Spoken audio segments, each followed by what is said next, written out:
Hi, welcome to Hanley Saddle. My name's Liam. Today I've got ex-conditional jockey, Gearoid Hanley. How are you, Gearoid? Thanks for coming on the show.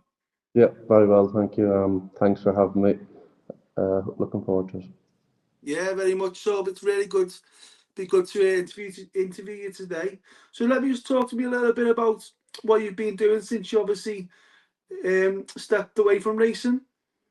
Yeah, obviously for the first couple of months, I didn't do a hell of a lot. I was in Oaksey House for probably the bones of 2 months, just trying to get back fit to ride. But unfortunately, that obviously didn't go my way. So I've been just floating around here and there a little bit, riding out, and I've started in Ben Paulings now, middle of December, and yeah, very much enjoying it so far. I know it's great to hear, and good to hear that you're keeping busy as well. So let's just take it back to the very start for yourself. How did you first get involved in it, being a jockey and obviously into racing and horses itself?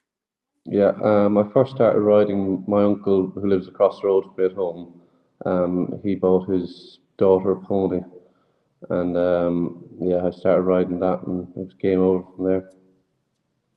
Was this year, obviously, as you mentioned then, it runs in the family. Was there many other key influences in your career, obviously post-career, that helped you a lot along the way?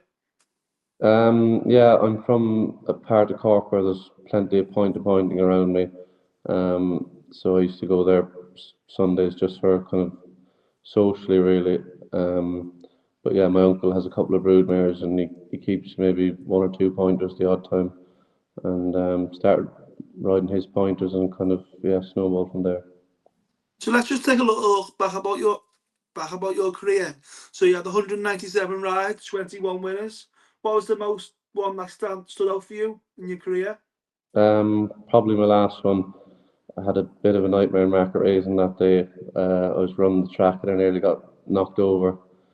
Well, I thought very little of it at the time, but yeah, my phone wasn't long buzzing off, and I thought to be well done after I rode the list of winner a couple of races later, but they weren't all like that. And that was on Kingston Queen. Yeah, that's the one. Yeah. Obviously, I know that previously that you've rode a couple of winners for David Pipe, and obviously you're with him in your career. How much of influence was he on your career as well? Yeah, unbelievable. It was a dream job as a conditional.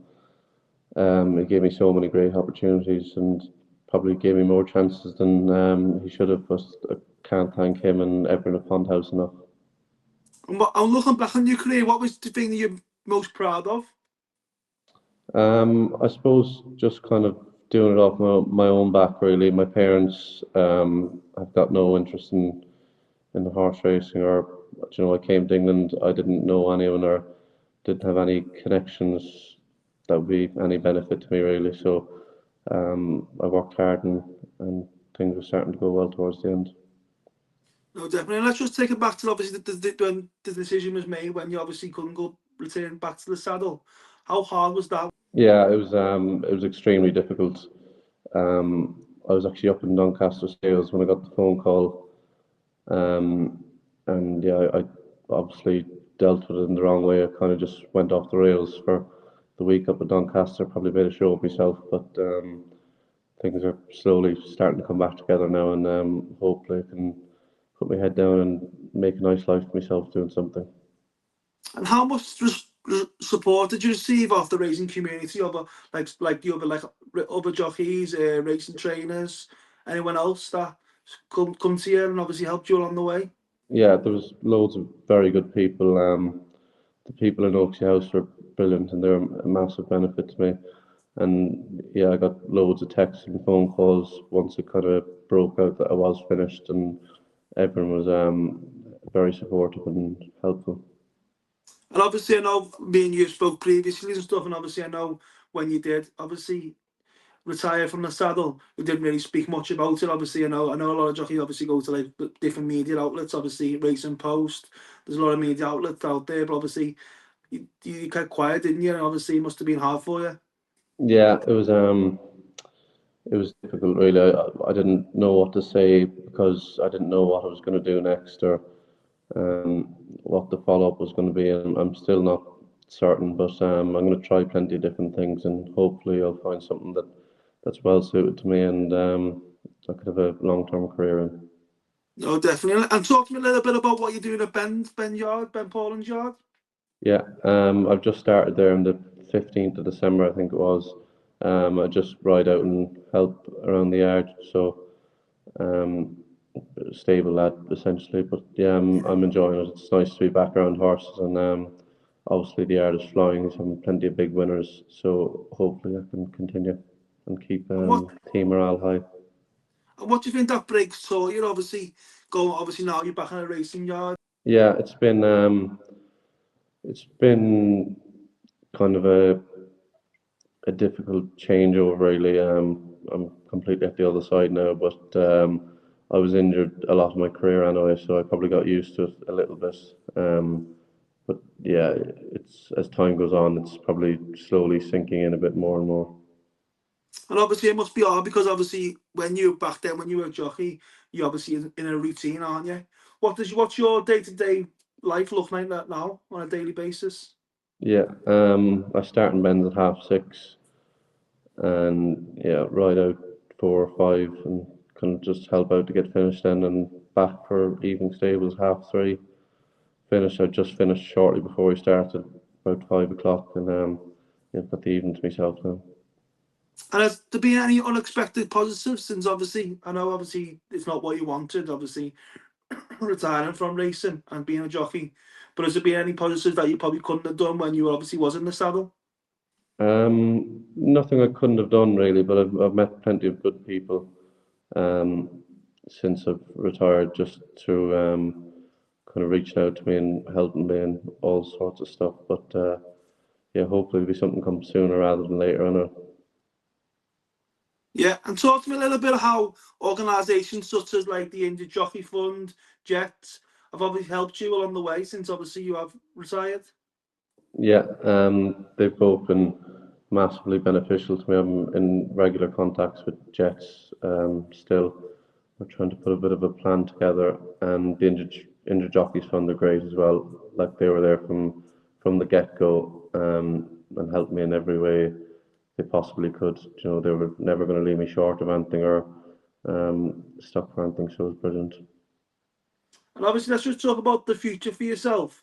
What do you think the future looks like for you? Is there any, obviously I know you're looking at different avenues, but you're not concrete on a certain thing. Obviously, in racing, there's so many careers you can go into.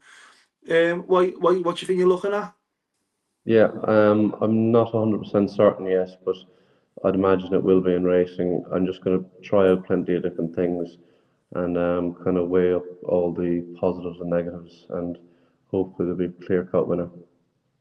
So let's just learn a little bit about yourself, Gearoid. Talk to me a little bit about what you do like to do when you're away from racing. Any hobby interests? Yeah, I still follow the hurling. It's a sport in Ireland closely, and yeah, I go down and watch racing and all sorts of sports really, whatever's on, and just kind of there's a good bunch of lads here at Ben Paulings. We often find something to get up to. And you get to go home often? Probably not as much as I'd like, but hopefully I'll be going home plenty more now that I'm not riding, and I haven't got as many commitments over here. And just tell me a little bit about obviously how your parents obviously helped you along your career and obviously family and obviously support back home. Obviously being pre racing and being a jockey, and obviously when you did retire. Yeah, my parents were always very good to me.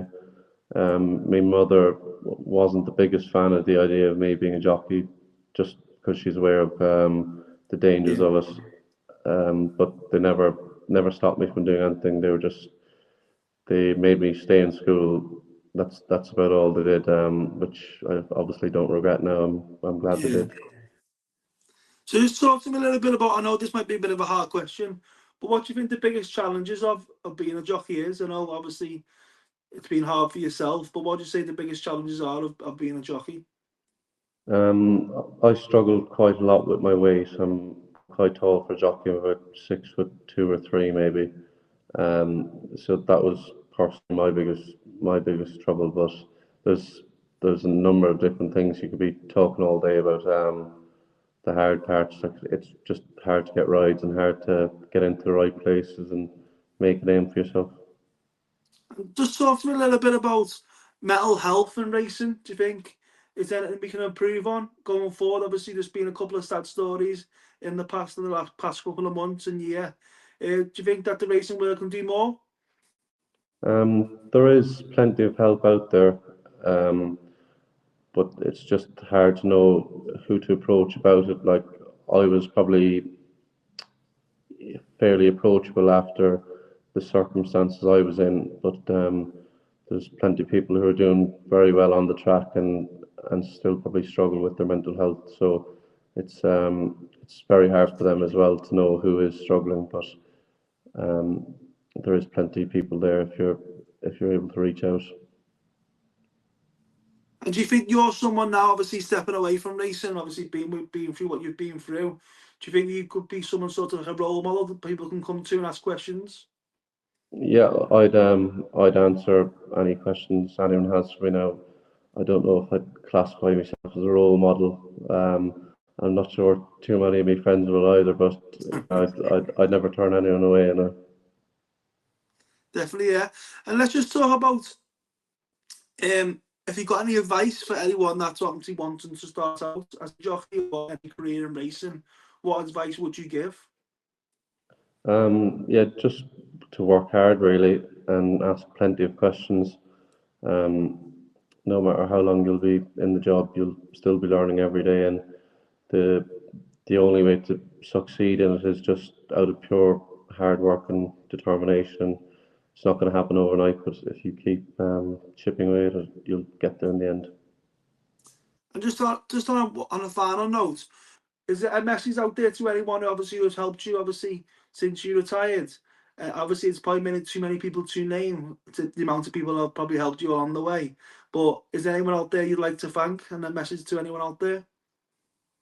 As you said, yeah, there's too many to name, but obviously everyone at Oaksey House, Dr. Jerry Hill, and David Pipe was unbelievably good to me at my time there. And as you said, there's too many to name really.